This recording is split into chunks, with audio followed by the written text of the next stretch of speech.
जीवन की इन अमूल घड़ियों में श्वासोश्वास किसको याद करना है? बाबा को। कौन से बाबा को? हाँ, शिव बाबा को याद करो। तुम्हारी एक भी श्वास व्यर्थ न जाए। आप देखो, आप बैठे किसके घर में? बाबा के घर में। हम लोग के लिए तो इजी है, कपड़े किसके पहने? भगवान के। तेल भी भगवान का, साबुन भी भगवान का, सारा जो है जूते भी भगवान का, माने टोटल भगवान का ही है। तो बाबा कहते हैं जितना जितना हम भगवान को अर्पित करके वो चीजों को ग्रहण करते उतना बाबा याद रखता है। नहीं तो कहेगा मेरा घर है, तो बाबा कहेगा तेरा है, तो फिर मैं दूर हो जाऊंगा। तो ये भगवान का घर अपने घर को बनाया है। कौन कौन भोग लगा के खाते हैं? माताएं नहीं खाती भोग लगा के।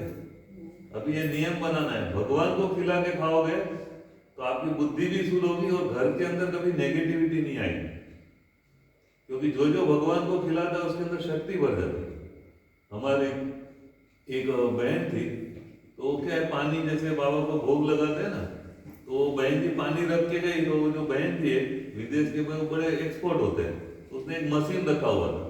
उसने ऐसे पानी में डाल के चेक किया तो पानी तो खराब है। वो मशीन में बताता है ना कि भाई ये पानी ठीक है नहीं जैसे, तो उसने वापस रख दिया। बहन जी आई तो बहन जी ने कहा कि हम भोग लगाएंगे। तो भोग लगाया तो बहन जी ने कहा आओ तुम्हें जल पिला दो। तो बोलता नहीं नहीं ये पानी ठीक नहीं है। उसने बोला कमाल है, बाबा को भोग लगाया, लोग इसके लिए तरसते और ये ठीक नहीं है। तो बोला आपको विश्वास नहीं है, चलो अभी दिखा दो। उसने अपना वो मीटर निकाला, उसमें डाला, ठीक हो गया।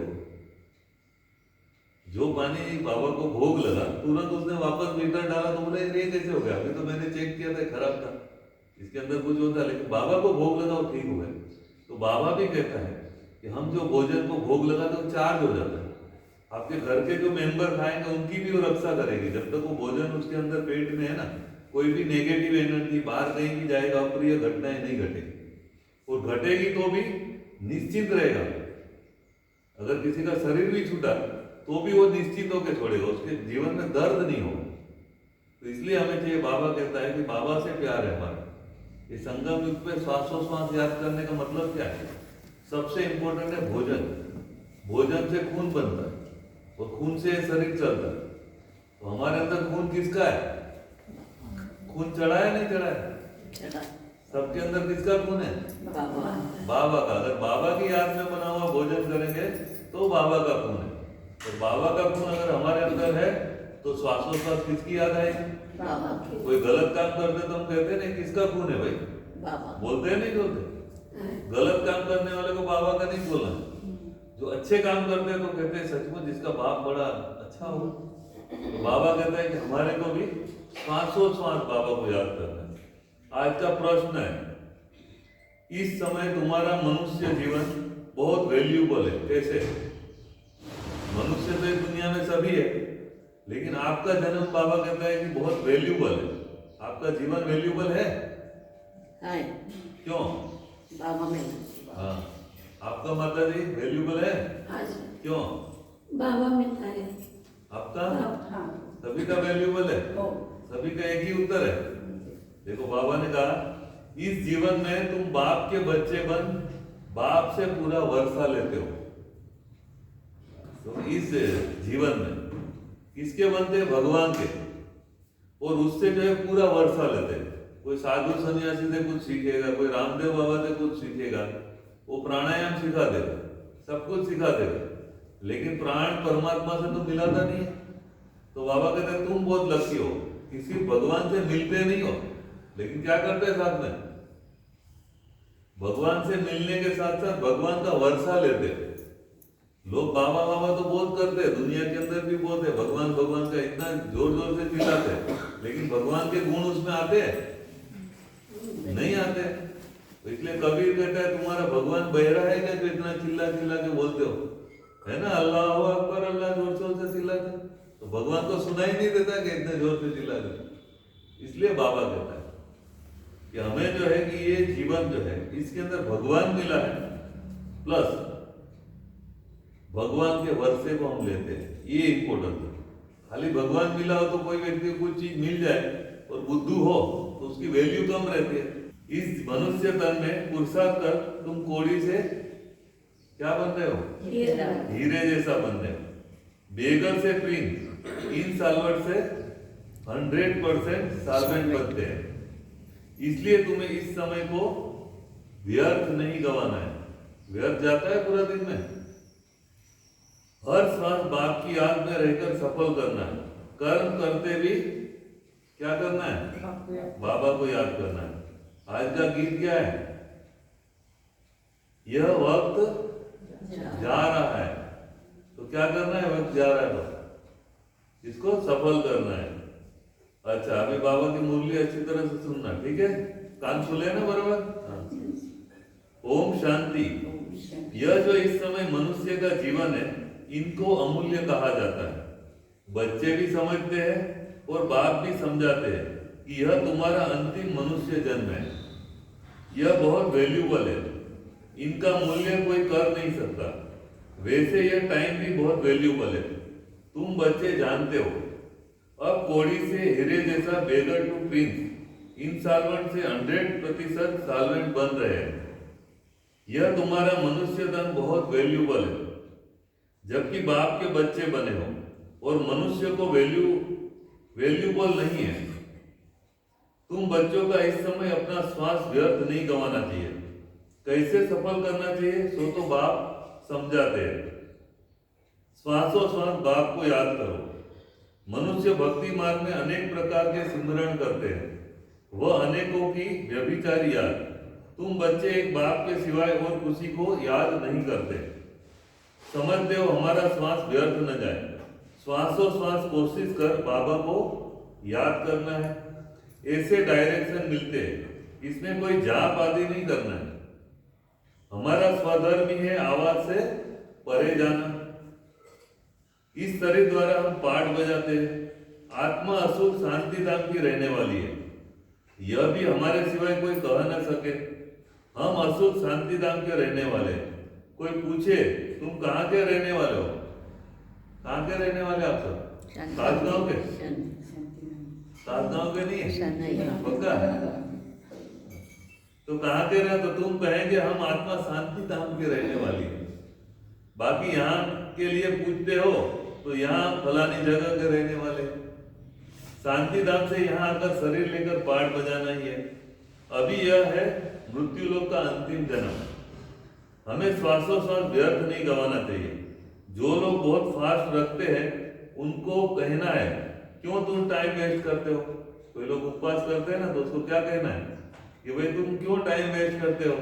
इससे ऊंचे से ऊंचे बाप को याद करो। वह भी तुम जैसे जीवघात करते हो, आत्मघात नहीं कहेंगे, क्योंकि आत्मा का घात नहीं कहा जाता। कहा जाता है जीवघाती महापापी। कई लोग जो इतना उपवास करके शरीर ही छोड़ देते हैं, 3-3 महीना उपवास करते, तो बाबा कहते हैं ये भी एक तरह का पापी है। इस समय अपने शरीर को तकलीफ देना यह भी तो महापाप है। दूसरे को तकलीफ नहीं देते लेकिन अपने शरीर को तकलीफ देते, कांटे पे सोएंगे सब, तो बाबा ने ये भी तो महापाप है। तुम कह सकते हो इस समय तुम महान पुण्यात्मा बन सकते हो इस पुरुषार्थ से। उनको यह पता ही नहीं है कि बाप यहाँ आया हुआ है। यह बाप दादा है ना, शिव बाबा ब्रह्मा दादा, प्रजापिता ब्रह्मा तो मशहूर है। वह तो कहते हैं ना कि क्यों ऐसे वैल्यूबल शरीर का घात करते हो, इससे तो मन मना भो। बाप को याद करो तो जीवन मुक्ति मिलेगी। अथवा कोई द्वारा मैसेज भी भेज सकते हो, दिल्ली वाले बच्चे भी भेज सकते हैं कि इस समय दुनिया बदल रही है, इस पुरुषार्थ से तुमको जीवन मुक्ति मिल सकती है। देखते हो सामने महाभारत लड़ाई भी है, इसलिए बच्चों को क्या करना है? सामने महाभारत लड़ाई है, बच्चों को क्या करना चाहिए? आज बाबा ने क्या बोला? हाँ, टाइम से करना है। एक भी श्वास वेस्ट नहीं करना चाहिए। सारा कल्प सीढ़ी नीचे उतरते उतर एकदम तमो प्रधान बन गए, अब फिर सतो प्रधान बनना है। इसमें मेहनत लगती है, मासी का घर नहीं है। जनक को 1 सेकंड में जीवन मुक्ति मिली, कैसे मिली वह भी तुम जानते हो, औरों को भी लिख सकते हो। जीवन मुक्ति 1 सेकंड में बिना कोई खर्चा मिल सकती है। यह मृत्यु लोक का लास्ट जन्म है। अमर लोक में जीवन मुक्ति, मृत्यु लोक में है जीवन बंद। यह भागवत में गाया हुआ, यह भी एक कहानी बना दी है कि जनक को ज्ञान देने वाला कोई मिल न सका। परमपिता परमात्मा ब्रह्मा द्वारा ज्ञान देते, इसको ही ब्रह्मा ज्ञान कहा जाता है। ब्रह्मा को भी जरूर किसी ने दिया होगा ना? किसने दिया ब्रह्मा को?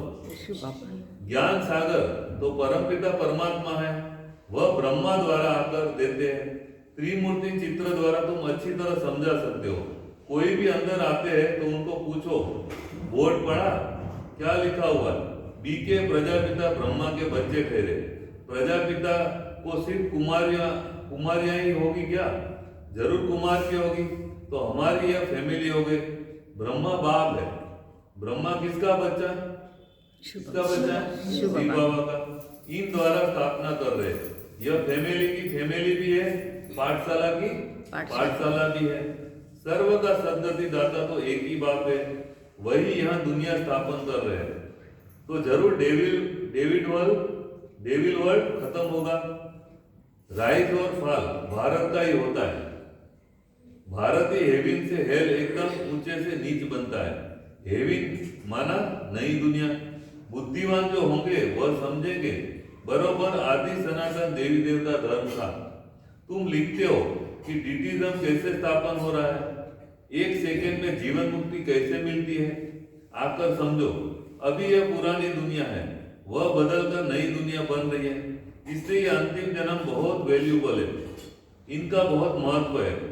जबकि हम बाबा से वर्षा लेते हैं और आदि सनातन देवी देवता धर्म वाले ही आकर वर्षा लेंगे। अगर नहीं लेते हैं तो समझना चाहिए 84 जन्म लेने वाला सूर्यवंशी में आने वाला नहीं है। पिछाड़ी में आएंगे, जिनको फूल ज्योति जगती है वह कहाँ जाएंगे? सतयुग में जाना है ना, तो फूल ज्योति जगेगी वो सतयुग में जाएगा। पीछे दिन प्रतिदिन कम ताकत वाले होंगे, महान सौभाग्यशाली एक्यूरेट नई दुनिया में आएंगे। तो महान सौभाग्यशाली कौन है? हम हैं। रहना तो नए मकान में चाहिए। 10-12 वर्ष के बाद जाकर रहे, ऐसा कच्चा पुरुषार्थ क्यों करना चाहिए? मम्मा बाबा नई दुनिया में महाराजा महारानी बनते, तो हम भी क्यों ना बने? सर्विस को बढ़ाए, बच्चों को ख्याल रहना चाहिए। क्या रहना चाहिए ख्याल? ताजगांव में सर्विस बढ़ानी है ना, कौन बढ़ाएगा? हाथ उठाओ, कौन कौन बढ़ाएगा? हाथ उठाओ, बाबा भी देखेगा उधर को, वंदन से फोटो खींचेगा, फिर एक्स्ट्रा मदद आपको मिलेगी। बाप कहते हैं मैं तुमको आज बहुत प्रिय बातें सुनाता हूँ। देखो, बाप को जान लिया तो जीवन मुक्ति का हकदार तो बन ही जाएंगे। ज्ञान का विनाश तो होता नहीं। कई मनुष्य तो अच्छी रीति समझते भी है, कोई तो कुछ भी नहीं समझते, ऐसे ही देखकर चले जाते हैं। कोई कहकर भी जाते हैं हम जरूर आएंगे, परंतु माया फिर बुला देती है। माया बिल्ली कम नहीं है। गुल बतावली का एक खेल दिखाते हैं, यह भी मिसाल तुम्हारे लिए। बाप ही समझाते हैं, यहाँ तुम आए हो माया पर जीत पाए जगत जीत बनने। इस पर कहानी बनी हुई है। तुम योग बल में रहते हो माया पर जीत पाने के लिए, परंतु माया बिल्ली पासा फिरा देती है। गुलब काबली अल्लाह अवल दिन, यह इस समय की बातें हैं। ये कहीं कहीं कहानी है ना, अल्लाह अवल दिन और चिराग की ने अलग अलग। तो बाबा ने कहा सारी इस समय की कहानी। अल्लाह ही अवल दिन देवता धर्म की स्थापना करते हैं। आत्मदाय का भी खेल है, इस समय का है। अलग अलग खेल होते हैं ना, उसमें करतब दिखाते हुए आग से बीच से निकल जाते हैं, है ना। अगर नॉर्मल आदमी निकले तो फंस ही जाएगा। तो बाबा के सारे इस समय की बात है। चारों तरफ दुनिया में आग लगी है, लेकिन हम लोग सेफ है। बाप को न याद करने से माया आ जाती है। तो कुछ हो चुका है, उनकी बेट बाद में कहानियां बनाते हैं। जो होने वाला है वह तो कुछ पता नहीं है। जो होने वाला हो किसी को पता है नहीं है। इसलिए जो पास्ट में हुआ उसकी क्या करते हैं? कहानी बनाते हैं। चाहे शिवाजी महाराज हो, महाराणा प्रताप है, गांधी है, तो अब उसकी बैठ के कहानी जो कुछ हुआ है उसका ड्रामा बनता है। कंस वध, अमृत मंथन, किस्म किस्म के खेल बनाते हैं। वह बेचारे यह नहीं जानते कि बेहद का ड्रामा है। तुम जानते हो यह अनादि अविनाशी ड्रामा है। मनुष्य तो कुछ भी नहीं जानते कि यह ड्रामा कितने वर्ष का है। बल कहते हैं हिस्ट्री रिपीट होती है, परंतु समझते नहीं है। बाप किस्म किस्म के राज समझाते हैं कि बुद्धि में यह बैठ है कि हमारा यह अंतिम जन्म बड़ा वैल्यूबल है, इसमें टाइम वेस्ट नहीं करना चाहिए। हाथ कार्ड है, दिल याद है ना। हाथों से भगवान का काम करो, लेकिन याद किसको करना है? तो दिल तो आत्मा में है ना। आत्मा ही कहते हैं मुझे तंग नहीं करो। कौन कहता है मुझे तंग नहीं करो? आत्मा। आत्मा मुंह से बोलती है ना। तो मेरी दिल को दुखी नहीं करो। आप बोलते हो मेरी दिल को दुखी नहीं करो, ऐसे बोलते हो? बुद्धि समझती है, जज करती है, यह हमको सुख देते, यह दुख देते। आत्मा शरीर के बिना तो कह ना सके। शरीर नहीं होगा तो कैसे बोलोगे? तो बाबा कहते हैं शरीर के बिना तो कह ना सके। आत्मा ही सब सीखती है, संस्कार आत्मा में भरते हैं। अभी तुमको परमपिता परमात्मा सिखला रहे। तुम जानते हो बाप ज्ञान का सागर है, पतित पावन है। वह भारत के लिए सौगात ले आते हैं वैकुंठ की, इसलिए गाया हुआ है सर्व के सद्गति दाता। उनका बर्थ प्लेस, भगवान का बर्थ प्लेस क्या है? भारत है। पक्का? देखो माता जी बात है, बाबा ने भी कहा भगवान का बर्थ प्लेस है भारत। सोमनाथ का मंदिर भी यही है।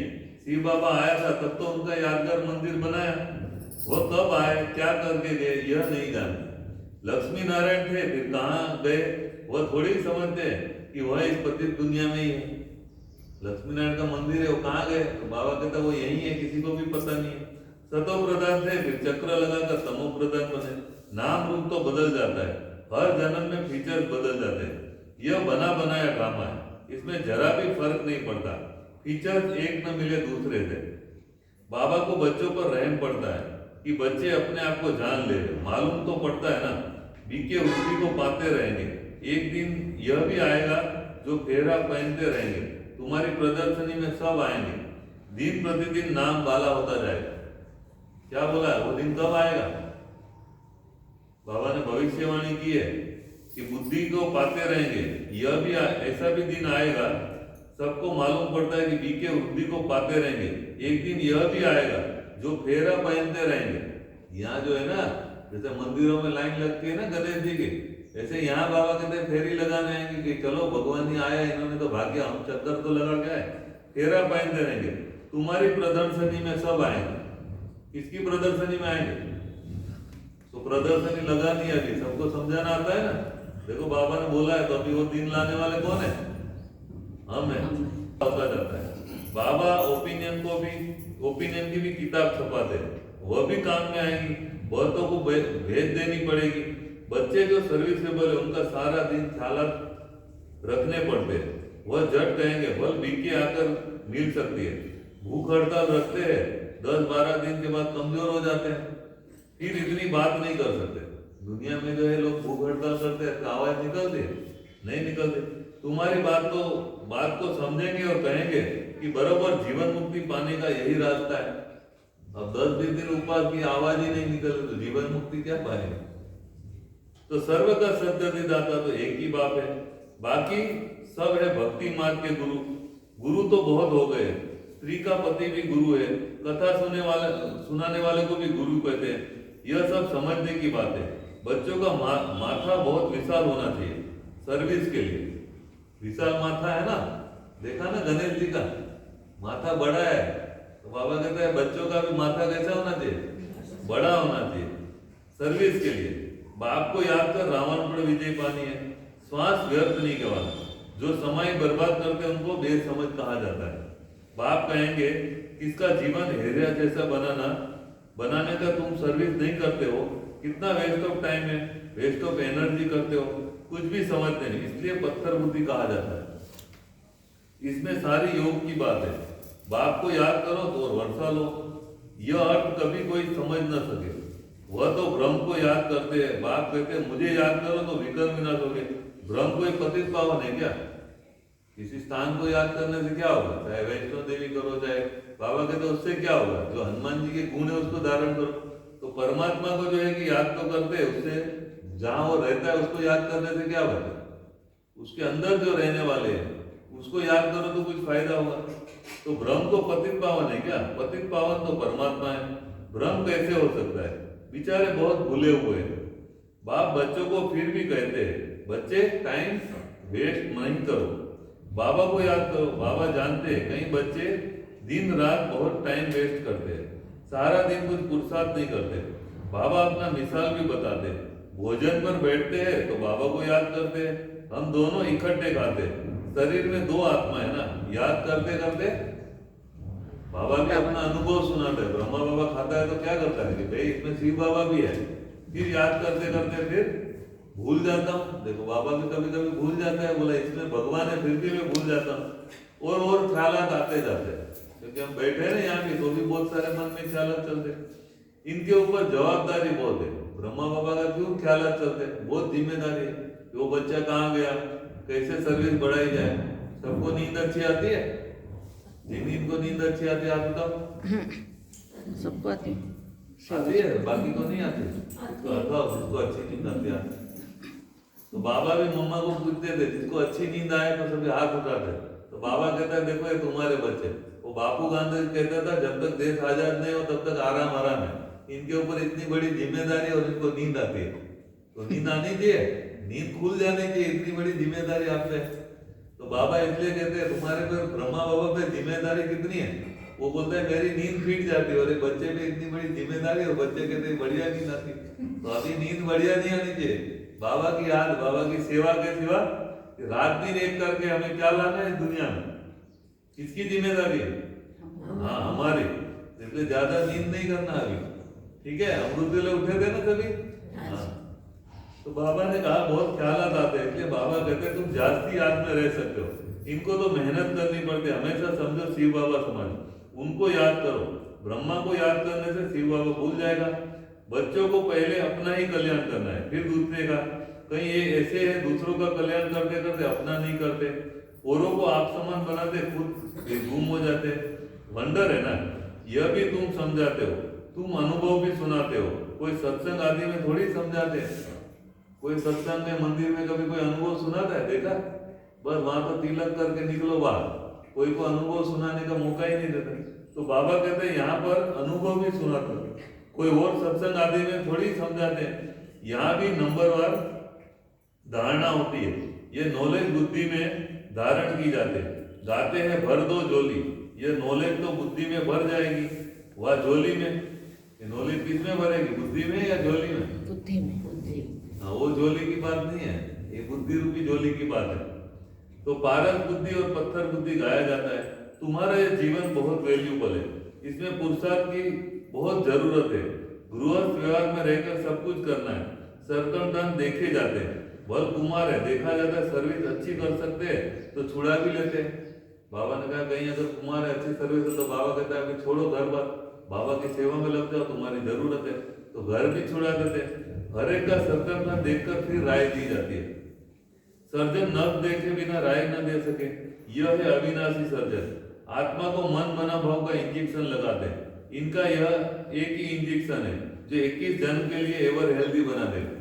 वैक्सीन ले ली ना सबने? हाँ, तो कोरोना से बचोगे, माया से कैसे बचोगे?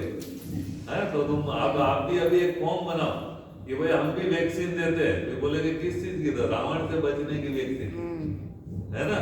तो बाबा कहते हैं ऐसा इंजेक्शन लगाएंगे जो 21 जन्म तक रावण आएगा नहीं आपके पास। तो बाबा कहता है ये इंजेक्शन लगाना आता है ना? ऐसे भी हमारे डॉक्टर वैशाली में है ना, तो डॉक्टर से सीख लेना कैसे इंजेक्शन लगाना। तो एवर हेल्दी बना देते हैं। प्रजापिता ब्रह्मा के कितने ढेर बच्चे, कितना बड़ा गृहस्थी है। यह है बेहद का गृहस्थ व्यवहार। यह शिव बाबा का रथ है ना, तो कितनी आमदनी होती है। बाप कहते हैं मैं रथ में बैठ नॉलेज देता हूँ, नहीं तो कैसे दूंगा। कृष्ण तो होता ही है सतयुग आदि में, वही आत्मा सावरी बनी है, तो इनके बहुत जन्मों के अंत में प्रवेश करता हूँ, इसलिए भाग्यशाली रथ गाया हुआ है। अच्छा, मीठे मीठे सीखी लेते बच्चों प्रति माता पिता बाप दादा का याद प्यार और गुड मॉर्निंग। रूहानी बाप की रूहानी बच्चों को नमस्ते। हम रूहानी बच्चों की रूहानी माता पिता बाप दादा को याद प्यार, गुड मॉर्निंग और नमस्ते। नमस्ते नमस्ते। सदा वाह रहो, बाबा, सदा रहो हंसते, हंसते। है ना? आज बाबा ने धारणा के लिए क्या बोला, क्या धारण करेंगे मुरली से? समय को वेस्ट नहीं करना है, श्वासोश्वास बाप को याद करना है।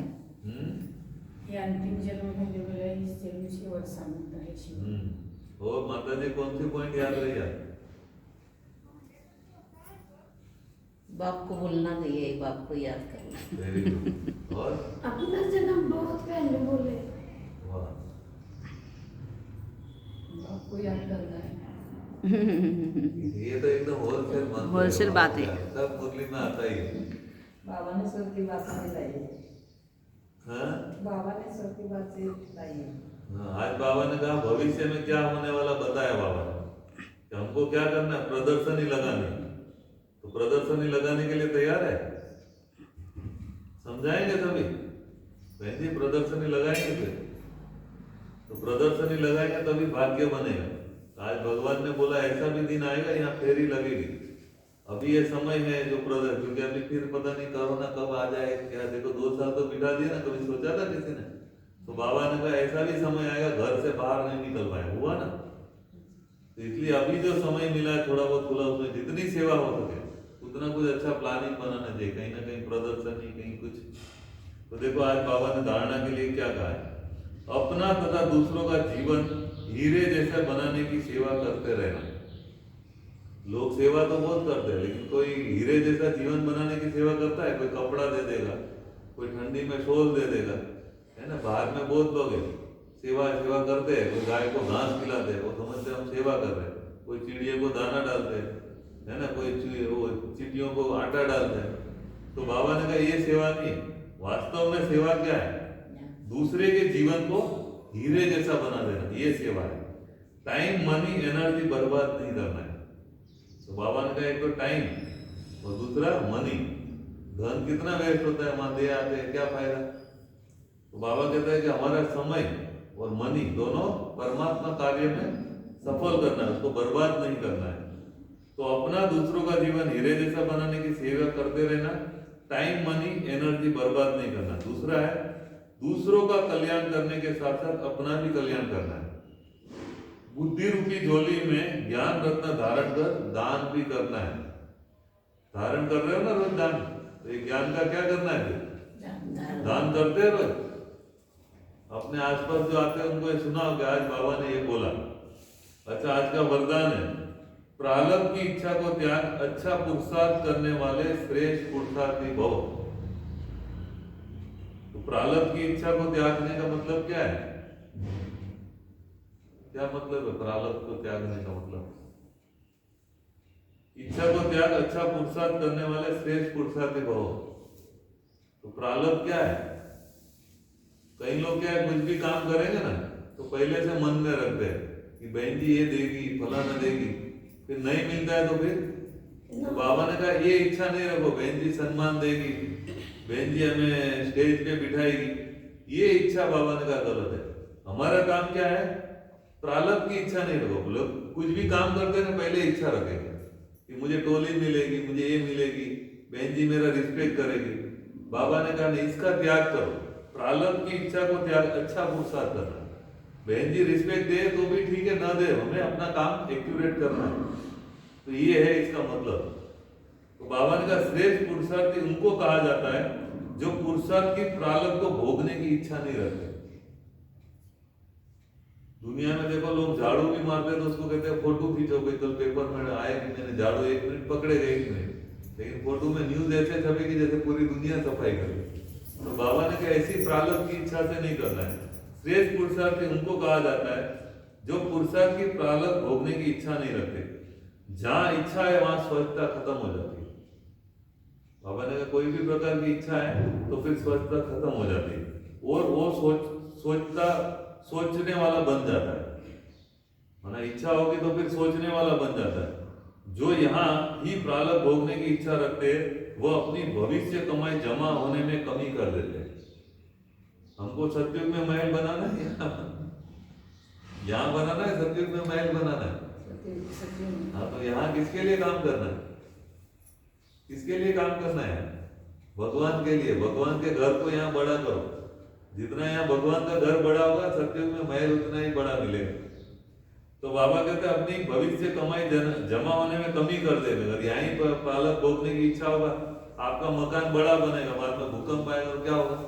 1 सेकेंड लगता है, कितने लोग नष्ट हो जाते हैं। देखा ना अभी बाढ़ आई, कितना क्या क्या गुम हो गया, कितना पैसा मेहनत किया होगा सब बह गया।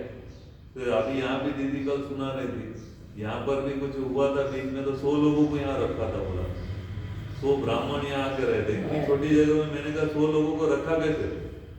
देखो दुनिया के वाले पीछे हट जाते हैं, लेकिन बाबा के घर में इतने लोगों को खराब समय में, आईपीएल के समय, जिन्होंने बाबा के लिए काम किया उनको सहयोग मिला ना। तो बाबा ने कहा सारे मकान नहीं ले गए, लेकिन भगवान का घर उस समय में काम आया और अपना घर बनाया, वो उनका घर वहीं रह गया। उस समय खराब समय में बाबा का घर ही याद आया, क्योंकि जो आपने बाबा के लिए किया बाबा इंश्योर कर देगा। इसलिए समय पे बाबा के घर को जितना बड़ा बनाएंगे, और ये घर में रहेंगे कौन, कोई परिस्थिति आएंगी तो कौन आएगा? बच्चे हमारे लिए है ना, ये इतना बड़ा बनाया, इसमें बैठे कौन है? आप ही लोग बैठे हो ना। तो बाबा ने हमारे लिए इतना अच्छा घर बनाया, कोई प्रॉब्लम होगा तो यहीं रहेंगे हम सब एक साथ मिल के बाबा को याद करेंगे। तो इसलिए बाबा कहते हैं यहाँ अपना घर को बड़ा नहीं करना, यहाँ संगम पे बाबा के घर को बड़ा करना है। कहीं बीके भी होते हैं तो अपने घर में, गाड़ी में सब कुछ कर दे, बाबा के लिए कुछ नहीं करते। तो खाली बाबा बाबा करने वाले दुनिया में बहुत, लेकिन भगवान को मदद क्या करते? तो हमें भगवान को मदद करना है, यहाँ बाबा का झंडा ऊंचा करना है। बाबा ने कहा इस झंडे के नीचे सब आएंगे। इसलिए इच्छा के बजाय अच्छा शब्द याद रखो। श्रेष्ठ पुरुषार्थी सदा फ्लॉलेस बनने का पुरुषार्थ करते हैं, किसी भी बात में फेल नहीं होते। जो भगवान के कार्य में सहयोग देते हैं, बाबा ने कहा कि जब विनाश का समय होगा दुनिया में लोगों को पीने का पानी नहीं होगा, लेकिन जो मेरे बच्चे हैं उसको कपड़े धोने का पानी दूंगा। इतना माना बाबा ने कहा है आप लोगों को।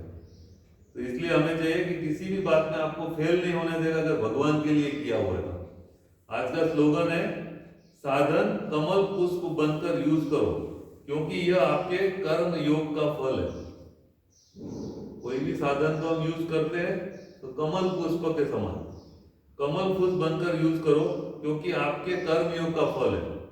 हमें कोई चीज मिलती है, कोई प्राप्ति भी होती है जीवन में बाबा के बनने के बाद, तो उसको ऐसे नहीं समझे मेरा है, मेरा मेरा करोगे तो मेले बन जाओगे, है ना। लेकिन बाबा का है तो यूज जरूर करना है। अब इतना अच्छा हाल मिला, यहाँ आराम से बैठो, कुर्सी मिली, कुर्सी बैठो, नीचे बैठे, चटाई मिली, अब यहाँ नीचे बैठे तो कैसे लगे? तो बाबा ने कहा बाबा ने जो सारे साधन हमको दिए उसको यूज जरूर करना है, लेकिन उसमें मेरापन नहीं हो। मेरा होगा तो क्या होगा? मेला बन जाएगा। तो हमेशा कोई भी साधन को यूज करते समय ये याद रखो, कमल का फूल। तो आज बाबा ने कौन सा फूल दिया सबको? तो साथ में रखेंगे, यही छोड़ के जाएंगे? कौन कौन लेके जाएगा कमल का फूल? आपको नहीं चाहिए तो सभी लेके जाना। अच्छा, ओम शांति।